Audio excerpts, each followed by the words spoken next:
Beyler, hayırlı kun, salomat misler, tuzumuzlar. Dombaratda obyektimiz xudo xolisi 4-uydamiz. Ustalarimiz ishlashyapti, traventinchilar sekin pokelarni yopishtirib chiqishyapti inshaalloh. Hop, ketma-ketlik bilan ishlar bilan tanishtirib o'taman. Arkafollar bo'lgan bo'lsa, xudo xolisi eshiklarni qo'yishdi, kanalizatsiya уже tayinlanyapti.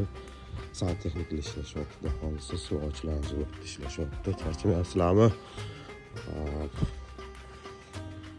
Jarayonlar juda qizg'in ketyapti, xudo xolisi bu yerda ham to'xtab qolishi yo'q, xudo xolisi. Ikkinchi uyimizni pokelarni yopishtiryapti o'zi. Birinchi uyimizda pashti tayyor, xudo xolisi. Birinchi uyimizda ish jarayonlari pokelarni yopishtirilgan. Cho'rnoy o'tib qo'yilgan, xudo xolisi. Kafil ishlari ham xudo xolisi bitib qolgancha. Ustalarimiz tindirishlayapti. Kuzatishda davom etasizlar. Kuninglar xayrli o'tsin, charchamanglar.